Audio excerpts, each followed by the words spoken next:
اور تلاش کرتے ہوئے جاتے ہیں سلیمان علیہ السلام کی ممبر کو، بتایا جاتا ہے کہ یہی سلیمان علیہ السلام کا ممبر ہے، تو وہاں سے صاف صفائی کر کے وہاں پر عمر بن خطاب نماز پڑھتے ہیں۔ تو یہ عمر بن خطاب کے زمانے میں فتح ہوا، اس کے بعد مسلمانوں کے پاس رہا۔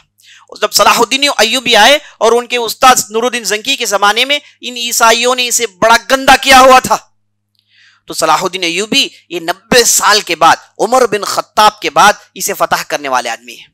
اب تاریخ اور وقت تیسرے فاتح کے انتظار میں ہے کہ عمر نے فتح کیا، صلاح الدین ایوبی نے فتح کیا، اب کون آئے گا ہمارے اس میں جو اسے تیسری مرتبہ فتح کرے، اس بیت المقدس کو دوبارہ مسلمانوں کی تحویل میں لائے۔ کیا کچھ نہیں ہو رہا ہے اور مسلمانوں کی پوری زمینوں کو انہوں نے لوٹ لیا ہے۔ اللہ سے دعا کریں کہ ایسے بہتر آدمی کو بھیجے جو دوبارہ اس مبارک مسجد، ہمارے تیسرے حرم، ہمارے پہلے قبلے کو واپس ہمارے طرف لائیں۔ اور ہم فلسطینیوں کو دیکھتے ہیں کہ انہوں نے اپنے پورے خاندانوں کو لگا دیا، لیکن کبھی بھی اس چیز کے لیے تیار نہیں کہ بیت المقدس کو یہودیوں کے حوالے کر دیں، ماننے کے لیے تیار نہیں۔ مر جاتے ہیں، بچے مر گئے، عورتیں مر گئیں، سب کچھ چلے گئے، لیکن واپس بیت المقدس دینے کی بات نہیں۔ مر جائیں گے، اسے لے کر رہیں گے۔ یہ جذبہ عزیز ساتھیوں، یہ جذبہ ہوتا ہے جو کامیابی دیتا ہے۔ اللہ سے دعا کریں کہ فلسطینیوں کو اللہ انہیں طاقت دے اور ان کے جو ہے اس مقصد میں ثبات قدمی دیں، اور اللہ سبحانہ وتعالیٰ ان کی مدد کریں اور ان کے دشمنوں کے پیروں کو ہلائیں، ان کے بچوں کو یتیم کریں، انہیں ان بستیوں سے مار بھگائیں اور انہیں ان کے خاندانوں کو برباد کریں۔ یہ بددعا ہے مومنین کی ان ظالموں پر جنہوں نے فلسطینیوں کو گاجر مولی کی طرح مارا، بچوں کی طرح مارا، کئی لاکھ اب تک مر گئے۔ اللہ سبحانہ وتعالیٰ ان کے گھروں کو برباد کرے، ان کے بستیوں کو برباد کرے۔ تو یہ صلاح الدین ایوبی تھے جو 584 میں بیت المقدس میں داخل ہو رہے ہیں، بڑی آسانی سے جیت کے اپنے ساتھ لشکر لیے ہوئے اب سیدھے مسجد کی طرف جاتے ہیں۔ اب جیسے ہی مسجد کو دیکھتے ہیں ان کے آنکھوں سے آنسو جاری ہیں کہ مسجد کی انہوں نے کیا حالت کی ہوئی ہے۔ مسجد میں انہوں نے گھوڑوں کو کھڑایا ہوا ہے، گوبر ہے، قرآن کے نسخوں کو جلایا ہوا ہے، پوری مسجد کو گندی کی ہوئی ہے۔ فوراً اپنے لوگوں کو بلاتے ہیں، کہتے ہیں کہ مسجد کو صاف کرو۔ پہلے تو انہوں نے لوگوں کو معاف کر دیا، کہا کہ جو جانا چاہے جائیں، جو رہنا چاہے رہیں، سب کو ہمارے لیے طرف سے امان ہے۔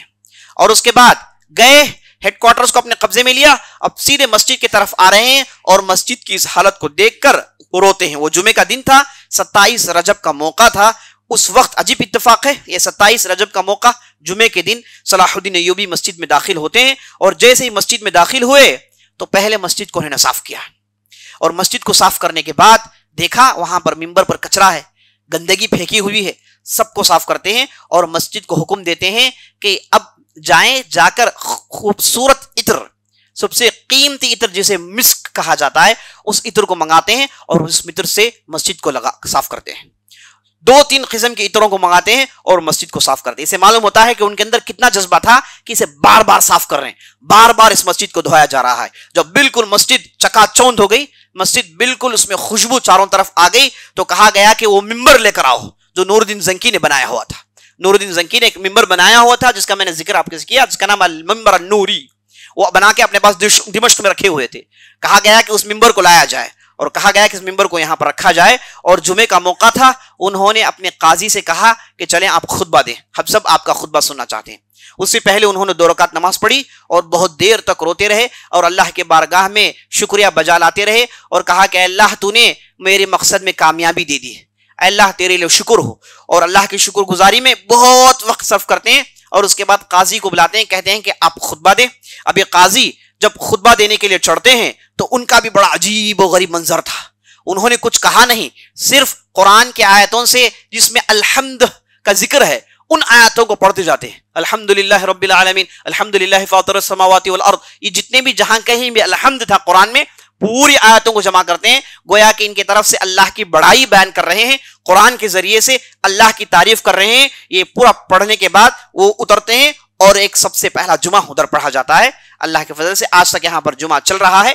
یہ 90 سال تک کوئی جمعہ بھی نہیں، 90 سال تک کوئی نماز نہیں، بالکل پوری بربادی ہو گئی تھی۔ اور یہ جب 90 سال پہلے داخل ہوئے، 90 سال پہلے عماد الدین زنکی کے زمانے میں جب یہاں کے ایک مسلمان بادشاہ کو انہوں نے قتل کیا اور دھوکے سے اس علاقے میں داخل ہوئے، تب یہ داخل ہوئے اس وقت انہوں نے لگ بھگ 40 سے 50 ہزار مسلمانوں کو ذبح کیا، 40 سے 50 ہزار مسلمانوں کو انہوں نے ذبح کیا. جتنے بھی مسجدیں تھیں سب کو جلا دیا, جتنے بھی قرآنی نسخے تھے سب کو جلایا, اور مسلمان عورتوں کو بے پردہ کیا اور ہر قسم کی گندی حرکتیں کی. کوئی پوچھنے والا نہیں تھا. تو 90 سال پہلے جو انہوں نے قیامت برپا کیا, یہاں تک کہ ایک عیسائی یورپین رائٹر بڑی خوشی سے کہتا ہے کہ جب ہم بیت المقدس میں داخل ہوئے تو ہمارے گھوڑوں کے گھٹنوں تک خون بہ رہا تھا. ہم نے مسلمانوں کا اتنا خون بہایا کہ بیت المقدس کے سڑکوں میں ہم نے خون کے سمندر کو دوڑا دیا. بڑے فخر اور غرور سے کہتا ہے. یہ اس وقت جب یہ بیت المقدس میں داخل ہوئے. اب دیکھیے صلاح الدین ایوبی داخل ہو رہے ہیں, ایک چڑی کا بچہ قتل نہیں کیا گیا, اور عیسائی یہ آنے کے بعد محفوظ کرتے ہیں. اور جتنے مسلمان تھے ان سے تھوڑی کم تعداد میں عیسائی تھے, اور عیسائی یہاں ہمیشہ سے ہیں, آج بھی ہیں. اور یہودیوں کے کئی علاقے تھے جو پہلے تھے, آج بھی ہیں. تو یہودی, عیسائی, مسلمان سبوں کے لیے ادھر انتظام تھا, کسی کو بھگایا نہیں. جو جانا چاہتا جا سکتا ہے اور جو رہنا چاہتا ہے رہ سکتا ہے. تو دونوں کے داخل ہونے میں فرق دیکھیے. یہ وہ ظالم تھے اور یہ مسلمان بادشاہ جو اللہ اور اللہ کے رسول کے راستے پر چلنے والا ہے. تو یہ جب ہوا, بیت المقدس دوبارہ مسلمانوں کے ہاتھ میں چلا گیا. اب یورپ کے اندر بجلی گری. یہ نہ ہو اس کے لیے انہوں نے کیا کچھ نہیں کیا تھا, لیکن آخرکار ہو گیا. اور صلاح الدین ایوبی نے جس انداز سے چکما دیا, جس انداز سے ٹریپ کیا, اگر ایسا ٹریپ نہیں کیا جاتا تو بیت المقدس کو فتح کرنا ممکن نہیں تھا. تو اللہ کے فضل سے انہوں نے جو پلان بنایا, جو اسٹریٹجی بنائی, اسے جب ایگزیکیوٹ کیا تو بڑی آسانی سے بیت المقدس ان کے ہاتھ میں آ گیا. اب یہ یورپ کے اندر بجلی گری, وہاں کے پورے بادشاہ میٹنگ کرتے ہیں. انگلینڈ کا بادشاہ, جرمنی کا بادشاہ, فرانس کا بادشاہ, یہ سب جمع ہوتے ہیں اور 3.5 لاکھ کی لشکر تیار کرتے ہیں. اور یورپ کے گلیوں میں بابا جو بھی پوپس تھے وہ تقریر کرتے ہوئے گھومتے ہیں, کہتے ہیں کہ کوئی عیسائی بچہ رات میں سونا اس کے لیے حرام ہے. کوئی بھی عیسائی اپنے آپ کو عیسائی اس کے بعد نہیں کہہ سکتا. کوئی بھی عیسائی عیسیٰ کی عبادت کرنے والا نہیں ہو سکتا جب تک کہ وہ دوبارہ بیت المقدس جائیں, دوبارہ بیت المقدس کو مسلمانوں سے چھینیں. ایسے جوش و جو ولولوں سے بھرے تقریروں کو کرتے ہوئے یہ بابا گھومتے ہیں اور پوری تعداد امنڈ آتی ہے. تو پہلا اس کے کئی بیچز یہ بناتے ہیں. پہلا بیچ جو تھا وہ 10,000 کا بھیجتے ہیں, اور دوسری بیچ جو تھی وہ 3.5 لاکھ کی بھیجتے ہیں, اور بیچز تیار ہیں. یہ 3.5 لاکھ کی تعداد نور الدین زنکی کے پورے اسٹیٹ میں نہیں ہے. مجاہدین تو دور کے بعد ان کے پاس پورے اسٹیٹ میں اتنے لوگ نہیں ہیں. تو چونٹیوں کی طرح امنڈ کر آتے ہیں, اور پہلا قافلہ پہنچتا ہے, وہ بڑی تیزی سے آتا ہے, اور بالکل بیت المقدس سے دور لگ بھگ 100-150 کلومیٹر دور عکا نامی ایک علاقہ ہے جہاں کا قلعہ مضبوط تھا, عیسائیوں کے پاس تھا لیکن مسلمانوں نے اسے چھین لیا. مسلمانوں کی طرف سے ایک چھوٹا سا گورنر جس کا نام سیف الدین تھا وہ عکا میں بیٹھا ہوا تھا. یہ لوگ بڑی تیزی سے آتے ہیں, چونکہ سمندری کا علاقہ تھا تو عکا میں حملہ کر کے عکا کو پکڑ لیتے ہیں. اور خبر صلاح الدین ایوبی پہنچتی ہے کہ انہوں نے عکا کو پکڑ لیا, وہ بہت ہی اہم علاقہ تھا. تو صلاح الدین ایوبی بیت المقدس کے کاموں کو نپٹ آتے ہیں, اور اس کے بعد اپنے ساتھ لشکر لے کے اب سیدھے عکا کی طرف چلے آتے ہیں. دیکھیے ایک آدمی جو 25 سال سے لڑ رہا ہے, لڑ کے جب یہ جا رہے تھے تو ان کے قاضیوں نے کہا کہ اے جہاں پناہ, ہم لڑ کے تھک چکے ہیں, ہم 20 سال سے لڑ رہے ہیں, ہم لڑ کے تھک چکے ہیں, تھوڑی تو ہمیں مہلت چاہیے. صلاح الدین ایوبی کہتے ہیں کہ نہیں, اگر یہ پھر آ جائیں تو پھر بڑا مسئلہ ہو جائے گا, اب ہمیں انہیں موقع نہیں دینا ہے. تو سیدھے آتے ہیں, عکا کے پاس پہنچتے ہیں, اب وہاں پر پہلے سے عیسائی بیٹھے ہیں, اب پھر وہاں پر لڑائی چلتی ہے. اب لڑائیاں شروع ہوتی ہیں, اور یہ لڑائیاں 30 مہینے تک چلتی ہیں. کتنے؟ 30 مہینے, لگ بھگ 2.5 سال 3 سال تک لڑائیاں چلتی ہیں. اور پورا یورپ اس عکے کو بیک اپ کر رہا ہے. آ رہے ہیں بیچز کے بعد بیچز کے بعد بیچز, یہ بھی لڑ رہے ہیں وہ بھی لڑ رہے ہیں. 30 مہینوں کی لڑائی, ان میں سے کئی لوگ شہید ہو گئے, مسلمانوں میں سے کئی لوگ شہید ہو گئے. مسلمانوں نے باقاعدہ خلافت سے لوگ منگایا, باقاعدہ دوسرے علاقوں سے لوگ منگائے, ان کے بھی لوگ ختم, ان کے بھی لوگ ختم, بھیانک لڑائی ہوئی. اور صلاح الدین ایوبی لگ بھگ 30 مہینے محاصرہ کرنے کے بعد آخرکار انہوں نے کہا کہ ہم فی الحال کے لیے بریک لیتے ہیں, پھر اس کے پاس آئیں گے. تو 30 مہینے کی لڑائی کے بعد عکا کو تھوڑا بریک دے کے یہ اپنے علاقے میں واپس آتے ہیں. ایک زبردست لڑائی تھی, اور عکا میں اگرچہ کہ مسلمانوں کی تعداد چھوٹی تھی لیکن مسلمان اسے فتح کر نہیں پائے. اس کی وجہ جیسے میں نے آپ کو بتایا, پیچھے سے پوری یورپ ان کی مدد کر رہی, اور اوپر سے جو بیزنٹین تھے وہ بھی مل گئے, یہ کیتھولک بیزنٹین آپ مل گئے تو اس لیے اکا فتح کر نہیں پائے. اب اس کے بعد ہوا یہ کہ صلاح الدین ایوبی آئے, انہوں نے اپنے علاقوں کو درست کیا, تو صلاح الدین ایوبی کو خبر ملی کہ نہیں, یہ اکا میں جو بھی ملے تھے لوگ یہ تو چھوٹی تعداد ہے, اب 3.5 لاکھ کی تعداد ابھی چند مہینوں میں یہاں پر آ کے اترنے والی ہے. تو صلاح الدین ایوبی نے کہا کہ بھائی ابھی تھک چکے ہیں, اب 3.5 لاکھ کی تعداد کی مقابلہ کیسے کریں گے؟ تو پھر جمع ہوتے ہیں, میٹنگ کرتے ہیں, لوگوں کو جمع کرتے ہیں, تیاری کرتے ہیں جو بھی ان سے ممکن تھا, اور اللہ کے بارگاہ میں دعا کرتے رہتے ہیں. ایک ہفتے کے بعد پیغام پہنچتی ہے کہ یہ 3.5 لاکھ کی تعداد یہ نارتھ میں کہیں کسی جزیرے میں پھنس گئے, وہاں پر طوفانیں آئیں تو لشکر تتر بتر ہو گئی, اب ان میں سے چند لوگ بچے ہیں جو 1000 کی تعداد میں آ کے اترے ہیں. تو صلاح الدین ایوبی نے کہا کہ الحمدللہ, لیکن پھر ایک ہفتے کے بعد خبر پہنچتی ہے کہ نہیں, پھر 3 لاکھ کی تعداد یورپ سے نکل گئی ہے. انہیں معلوم ہو گیا کہ پوری لشکر ختم ہو گئی, تو انہوں نے پھر بیک اپ بھیجا ہے. تو اس بار بیک اپ کو لے کر آ رہا ہے ایک فرد جس کا نام رچرڈ, یہ انگلش تھا, برٹش نے انگلش تھا, تو یہ اپنے ساتھ لوگوں کو لے کے آ رہا ہے. یہ جو رچرڈ تھا یہ بھی صلاح الدین ایوبی جیسے عقل رکھنے والا, دور دراز سوچنے والا. لوگوں نے اسے باقاعدہ اسے مجبور کیا, کہا کہ تیری ریاست کی ہم حفاظت کرتے ہیں. پاپس نے کہا کہ تیری جو بادشاہت ہے, تیرا جو علاقہ ہے, ہم اس کی حفاظت کرتے ہیں, تو جا, تجھے جانا ضروری ہے. تو یہ اپنے ساتھ ہرمنڈ اور دوسرے لوگوں کو لے کے بڑی تیزی سے 3-4 مہینے میں یہ دوبارہ آ کے اکا پہنچتا ہے, اور اکا سے پھر لڑائیوں کا لمبا سلسلہ شروع ہوتا ہے. اب یہ جو لڑائیوں کا سلسلہ شروع ہوا تو یہ ایک مرتبہ ایسے ہوتا ہے کہ یہ پوری کی پوری تعداد بیت المقدس کے سامنے آ کے کھڑی ہو جاتی ہے. اب صلاح الدین ایوبی مجبور ہوتے ہیں کہ وہ اپنے لوگوں کو لے کر قلعے میں چلے جائیں اور قلعہ بندی کر لیں. اب یہ دریا کی طرح لشکر آ گئی ہے, اب اس کا مقابلہ کیسے کریں گے؟ اب اتنی بڑی تعداد آئی, صلاح الدین ایوبی اوپر چڑھ کے جب دیکھے تو انہیں اینڈ نظر نہیں آ رہا تھا, لشکریں کہاں ختم ہوتی ہیں وہ نظر نہیں آ رہا تھا. اب یہ لوگ ایک ساتھ حملہ کر دیں تو اللہ ہی بچا سکے, ویسا معاملہ نازک ہو گیا تھا. تو جب نیچے اترے تو کہا کہ صرف اللہ ہی ہمارا نگہبان ہے, اللہ ہی ہمیں بچا سکتا ہے, ہماری طاقتیں, ہماری سازشیں, ہمارے پروگرام اب کچھ کام نہیں آنے والے ہیں. لوگوں جاؤ اب اللہ کی بارگاہ میں گڑ گڑاؤ. یہ خود اپنے خیمے میں گئے اور بہت دیر تک نماز پڑھتے رہے, تہجد کی نماز پڑھی, فجر کی نماز پڑھی, میٹنگ کیا, لوگوں سے بات چیت کی. لگ بھگ 2-3 دن تک ان کا یہی مشغلہ رہا, استغفار پڑھتے رہے, اٹھے بیٹھے, لوگوں سے کہا کہ اس کے علاوہ کوئی چارہ نہیں. اب چوتھے دن خبریں پہنچی کہ یہ جو لشکر لے کر آئے تھے اس میں ہم کو معلوم ہے کہ فرنچ لشکر ہے, اٹالین لشکر ہے, سب لشکر ہے. خیر الدین بربروسا نے جو کہا تھا کہ یہ بڑی تعداد میں ہے لیکن ان کے دل ٹوٹے ہوئے ہیں, اس عین موقع پر آپس میں لڑ لیتے ہیں. ان میں سے بعض لوگ کہتے ہیں کہ صلاح الدین ایوبی خاموش ہے اس لیے کہ اس کے بعد کچھ ہونے والا ہے, لیکن اتنا ڈر تھا, ان کا ڈر ہی تھا جو ان کو بھگا دیتا ہے. اتنا ڈر تھا کہ یہ لشکر تو ڈال دیے ہیں بڑی تعداد میں, لیکن ان کی نظریں چاروں طرف ہیں, کیونکہ ان کے آدمی چاروں طرف حملہ کرتے ہیں, ہمیں بھگا بھگا کے مارتے ہیں, تو اس لیے ان کی نظریں چاروں طرف تھی. بعض لوگوں نے کہا کہ یہ خاموش ہے, یہ اچانک ٹوٹ پڑے گا, یہ ہے نا, یہ سمندر, یہ جو سیلاب آنے کی پہلے کی خاموشی ہے, اس لیے اس خاموشی کو دیکھ کر آپ ڈر جو ہے بہک جاؤ مت, حملہ ہو جائے گا. تو بعض لوگوں نے کہا, بعض لوگ نہیں ہماری تو بڑی تعداد ہے, ہم لڑیں گے. تو آپس میں لڑ جاتے ہیں. بعض لوگ کہتے ہیں کہ ہم واپس جائیں گے, بعد میں آئیں گے. بعض لوگ کہتے ہیں کہ نہیں لڑیں گے, آپس میں جھگڑ لیتے ہیں. ایک آدمی اپنے لوگوں کو لے کے چلے جاتا ہے اور ایک آدمی چلے جاتا ہے, اور صبح خبر ملتی ہے کہ یہ پورے بادشاہ آپس میں لڑ لیے, ان لوگوں نے ریووک کر لیا ہے. اور اٹھ کے دیکھتے ہیں تو پورے لشکر واپس جاتی ہیں, کہتے ہیں الحمدللہ اللہ نے بچا لیا. اور 6 مہینے کے بعد پھر اسی طریقے سے آ جاتے ہیں بیت المقدس کو کور کرنے کے لیے, اور پھر آپس میں جھگڑے ہو جاتے ہیں, اور تھوڑی دیر آگے بڑھتے ہیں, پھر آتے ہیں, آگے جاتے ہیں, پھر آتے ہیں. حملہ کریں یا نہ کریں, ڈر دیکھیے, اتنی بڑی لشکر ہے اور قلعہ چھوٹا ہے, مل کے حملہ کریں. پورے بیت المقدس میں 3 لاکھ لوگ نہیں ہیں, ان کے پاس 3.5 لاکھ کی لشکر ہے, پورے اسلحہ رکھے ہوئے ہیں, پوری تیاری سے آئے ہوئے ہیں. ایک جھڑپ لگائیں گے تو پوری بستی ان کے قبضے میں چلی جائے گی, لیکن قریب آتے ہیں, ڈر ہے کہ کہیں حملہ نہ ہو جائے, اندر سے صلاح الدین ایوبی نہ نکل آئے. یہ ڈر کی وجہ سے جاتے ہیں, آتے ہیں, جاتے ہیں, ایک گھومتے رہے. اس کے بعد ہوا یہ کہ ان لوگوں نے صلاح الدین ایوبی کو خط لکھا.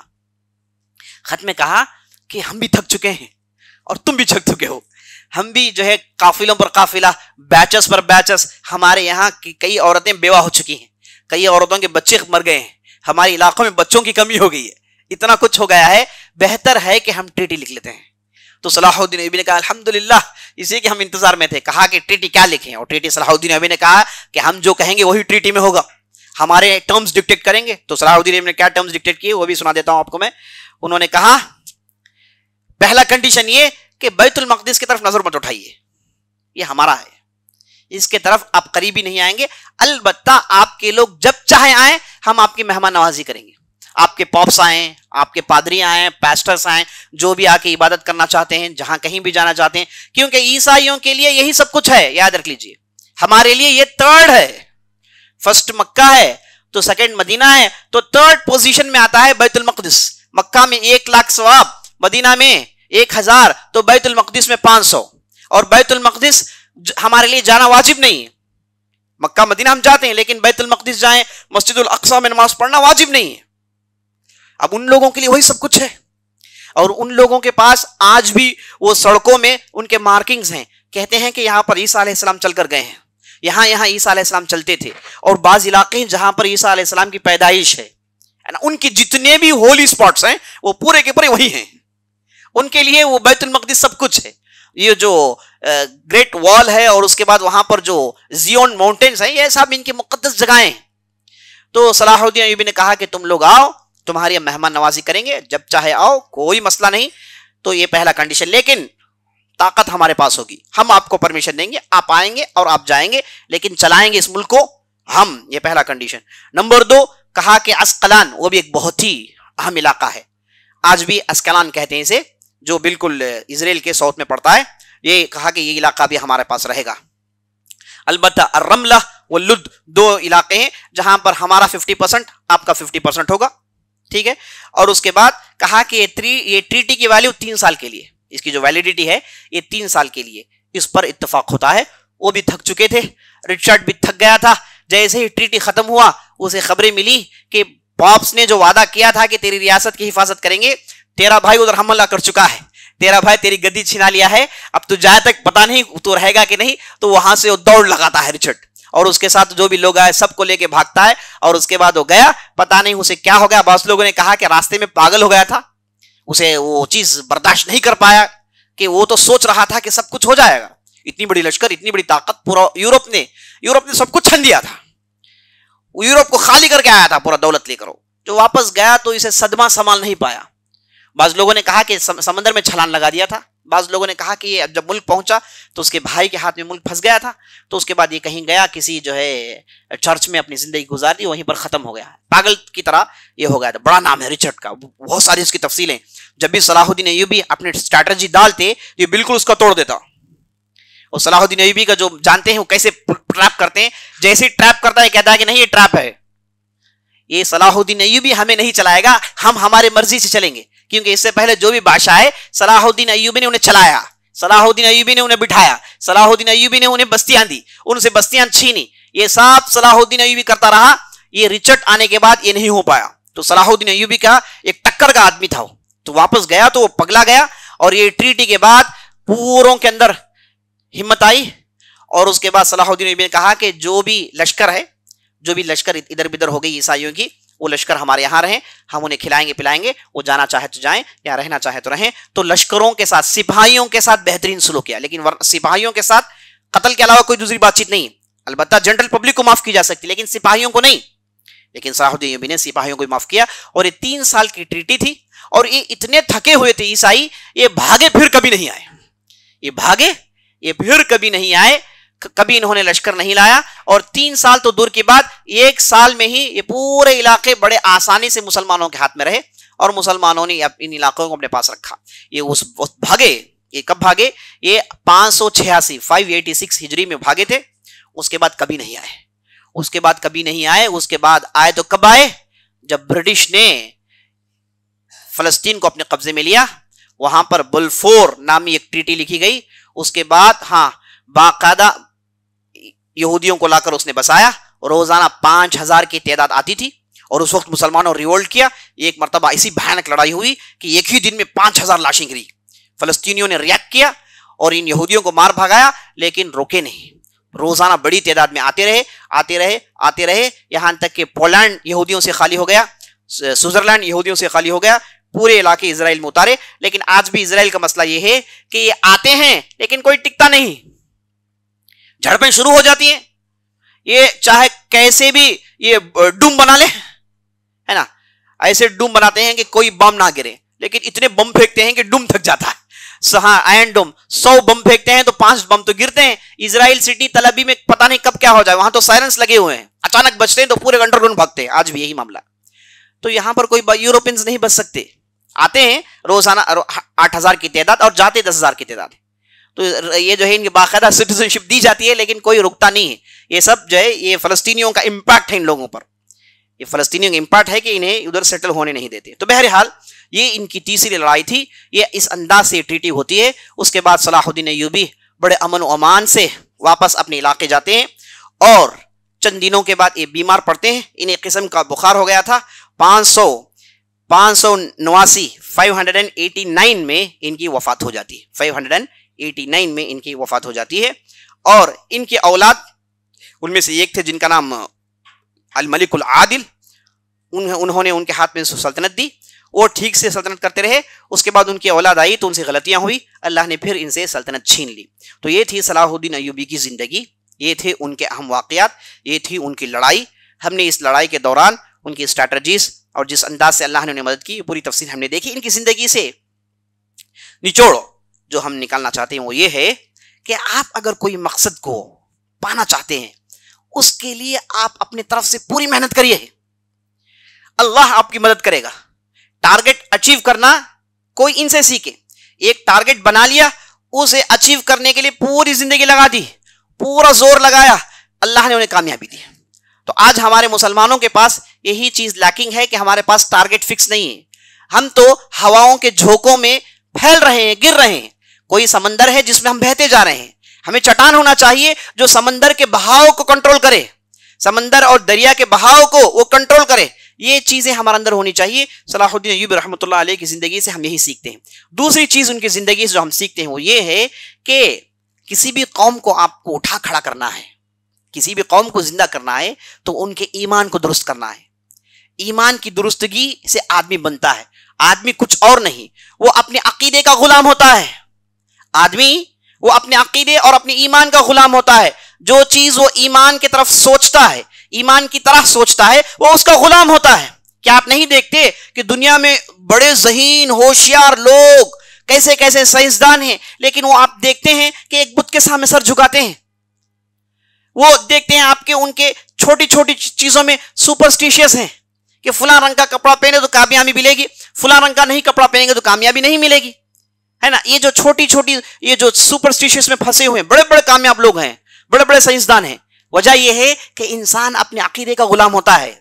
چاہے وہ جتنا بھی ترقی کر لے, جو ایمان کو وہ مانتا ہے وہ اس کا غلام ہوتا ہے. ایمان جیسے اسے کہتا ہے وہ کام کرتا ہے. تو انسان حقیقت میں ایمان کا غلام ہے. اگر آپ کا ایمان درست ہے, آپ کا ایمان صحیح ہے, اتھینٹک ہے, اللہ اور اللہ کے رسول کے مطابق ہے, تو دنیا میں سب سے بڑا پاور آپ کے ہاتھ میں ہے. آپ کا ایمان آپ کی طاقت ہے. صلاح الدین ایوبی نے جتنی بھی لڑائیاں جیتی وہ اپنے ایمان کے بل بوتے پر, طاقت کے بل بوتے پر نہیں. ابھی آپ نے دیکھا کہ ایک طرف 60,000 کا لشکر اور ایک طرف 12,000 کا لشکر, لڑائی آسانی سے جیت لیتے ہیں. اور تیسری بات یہ ہے کہ آپ جتنا اللہ سے ڈریں گے اتنا علم حاصل کریں گے. واتقوا اللہ یعلمکم اللہ. صلاح الدین ایوبی کوئی ایسے نہیں تھے کہ وہ کسی جگہ جا کے باقاعدہ انہوں نے ڈگریاں کی, پی ایچ ڈی کیا کہ جنگی اسٹریٹجی میں. وہ اللہ سے ڈرتے تھے, اللہ نے راستے بتائے. کوئی بھی کام آپ جتنا اللہ سے ڈرتے ہیں اس اعتبار سے آپ کے لیے راستے کھلتے جاتے ہیں. آپ اللہ سے ڈریے وہ کام کرنے سے پہلے, تقوی اختیار کیجئے, دیکھیے کہ حلال ہے کہ حرام ہے. حلال ہے تو اسے لے کر آگے بڑھیے, اللہ سے ڈرتے ہوئے آگے بڑھیے. آنے والی دشواریاں اللہ آپ کو سکھائے گا کہ ان دشواریوں سے کیسے باہر نکلے. آپ کے سامنے راستے کھلتے جائیں گے. یہی ہم صلاح الدین ایوبی کی زندگی سے پڑھتے ہیں. یہ چند باتیں تھیں جو میں ان کی زندگی سے نکال کر آپ کے سامنے رکھنا چاہتا تھا, اور اللہ سے دعا کرتا ہوں کہ ہم نے جو بھی کہا ہے, جو بھی سنا ہے, اس کے مطابق عمل کرنے کی توفیق بخشے. سبحان ربک رب العزت عما یصفون وسلام علی المرسلین والحمد للہ رب العالمین. موضوع کے متعلق کوئی سوال ہے تو کر سکتے ہیں انشاءاللہ.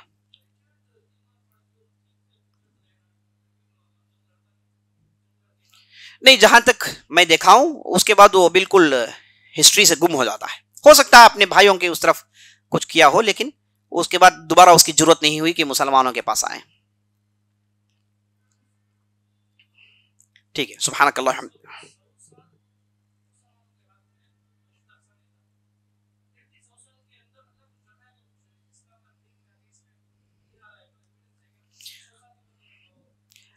نہیں، سوال یہ کر رہے ہیں کہ یہ جو بیت المقدس ہے، مسجد الاقصی، اب جو یہودیوں کے ہاتھ میں پڑ کے پھنسا ہوا ہے، یہ لگ بھگ 70-75 سال سے ان کے ہاتھوں میں ہے، کیا یہ دوبارہ مسلمانوں کے ہاتھ میں آئے گا یا 100 سال کے پیریڈ میں دوبارہ ہمارے پاس آئے گا؟ اس کے کوئی امکانات ہیں؟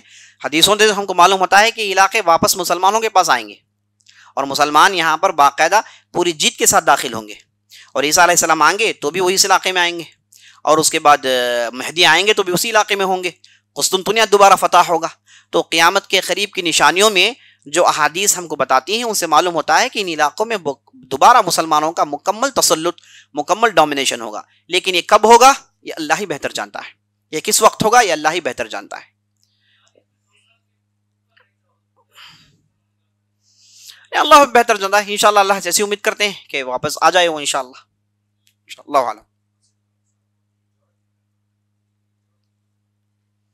نہیں، مسجد الاقصی جو فی الحال ہے وہ آپ دیکھیں گے تو یہ ایک بہت بڑی جگہ ہے، اس کے اندر لگ بھگ 20 سے زیادہ گیٹس ہیں، اور اس میں سے ایک حصہ یہودیوں کے پاس ہے، اور خاص طور پر جو ویسٹرن وال ہے اس طرف یہودیوں کا حصہ ہے، اور ایک طرف آرمینین کرسچنز کے ہاتھ میں ہے، اور ایک حصہ باب الرحمہ، باب الہدا، ایسے بعض دروازے ہیں یہ مسلمانوں کے پاس ہیں، اور ایک حصہ عیسائیوں کے پاس ہے۔ تو ابھی بھی یہ، لیکن مسلمانوں کے پاس جو حصے ہیں وہ بالکل کم ہیں، اور مسلمانوں کا کنٹرول اس مسجد میں نہیں ہے، یہ اچانک ملٹری لاتے ہیں مسلمانوں کو کنٹرول کرتے ہیں، کیونکہ ملٹری ان کے پاس ہے اور طاقت ان کے پاس ہے، تو طاقت کے بل بوتے پر مسلمانوں کو روکتے رہتے ہیں، اور مسلمانوں کی حالت انہوں نے اتنی خراب کی ہوئی ہے کہ ان کے پاس پراپر ڈاکومنٹس نہیں، ان کے پاس ان کی تجارتیں ان کے ہاتھ میں نہیں، ان کے بزنس ان کے ہاتھ میں نہیں، یہودیوں نے ان کے علاقوں کو پکڑ لیا ہے، تو مسلمانوں کو تھوڑے وہ کمزور کر چکے ہیں۔ تو یہ فی الحال ایسے سیٹ اپ ہے، تو جو علاقہ مسلمانوں کے ماتحت ہے وہ وہاں پر جوڑان اپنی ملٹری اتارتا ہے، جوڑان اپنی پولیس اتارتا ہے، تو ایسے یہ بعض اتفاقات ان کے اندر ہیں، واللہ اعلم۔